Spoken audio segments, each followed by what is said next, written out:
ଏଣିକି ଓଡ଼ିଆରେ ଲେଖା ହେବ ନାମ ଫଳକ। ଓଡ଼ିଆରେ ନାମ ଫଳକ ଲେଖିବା ପାଇଁ ସଚେତନତା ରାଲି। ସୁନ୍ଦରଗଡ଼ ଜିଲ୍ଲାରେ ଓଡ଼ିଆ ପକ୍ଷ ପାଳନର ଚତୁର୍ଥ ଦିବସରେ ଜିଲ୍ଲାରେ ଓଡ଼ିଆରେ ନାମଫଳକ ଲେଖାଯିବା ନେଇ ଏକ ସଚେତନତା ରାଲି ପଦଯାତ୍ରା ଅନୁଷ୍ଠିତ ହୋଇଯାଇଛି ଜିଲ୍ଲା ପ୍ରଶାସନ ପକ୍ଷରୁ।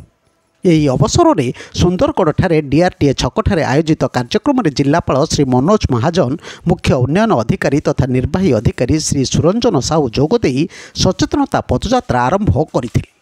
ଏହି ପଦଯାତ୍ରା ସମସ୍ତ ଦୋକାନ ଓ ବାଣିଜ୍ୟିକ ପ୍ରତିଷ୍ଠାନଗୁଡ଼ିକରେ ଓଡ଼ିଆରେ ନାମଫଳକ ଲେଖି ଓଡ଼ିଆ ଭାଷାକୁ ଆହୁରି ସମୃଦ୍ଧ କରିବାକୁ ମଧ୍ୟ ସଚେତନତା କରାଯାଇଥିଲା।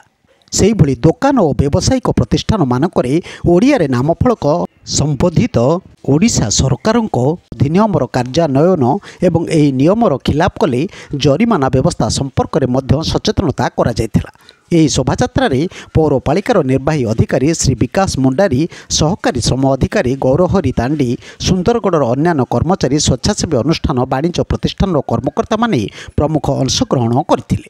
ସେହିଭଳି ରାଉରକେଲାରେ ମଧ୍ୟ ଓଡ଼ିଆ ପକ୍ଷ ପାଳନ ଅବସରରେ ଜିଲ୍ଲା ପ୍ରଶାସନ ଓ ଶ୍ରମ ବିଭାଗ ପକ୍ଷରୁ ରାଉରକେଲାରେ ଦୋକାନ ଓ ବାଣିଜ୍ୟିକ ପ୍ରତିଷ୍ଠାନର ନାମଫଳକ ଓଡ଼ିଆ ଭାଷାରେ ସ୍ପଷ୍ଟ ଭାବରେ ଲେଖିବା ନିମନ୍ତେ ସଚେତନତା ପଦଯାତ୍ରା ଅନୁଷ୍ଠିତ ହୋଇଯାଇଛି।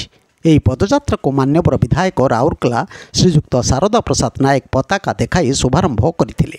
ପଦଯାତ୍ରା ମଧୁସୂଦନ ମାର୍ଗଠାରେ ଥିବା ଉତ୍କଳ ଗୌରବ ମଧୁସୂଦନ ଦାସଙ୍କ ପ୍ରତିମୂର୍ତ୍ତିରୁ ଆରମ୍ଭ ହୋଇ ଆମ୍ବେଦକର ଛକକୁ ପହଞ୍ଚିଥିଲା। ବିଭାଗ ଦ୍ୱାରା ଦୋକାନୀମାନଙ୍କୁ ଓଡ଼ିଆରେ ନାମଫଳକ ଗୁଡ଼ିକୁ ଲେଖିବା ପାଇଁ ସଚେତନତା କରାଯାଇଥିଲା। ଏହି ଅବସରରେ ଯୁଗ୍ମ ଶ୍ରମ ଆୟୁକ୍ତ ପ୍ରଣବ ରଞ୍ଜନ ଜେନା, ଜିଲ୍ଲା ଶ୍ରମ ଅଧିକାରୀ ରାଉରକେଲା ଗୋପାଳକୃଷ୍ଣ ମଙ୍ଗରାଜ ଉପସ୍ଥିତ ଥିଲେ।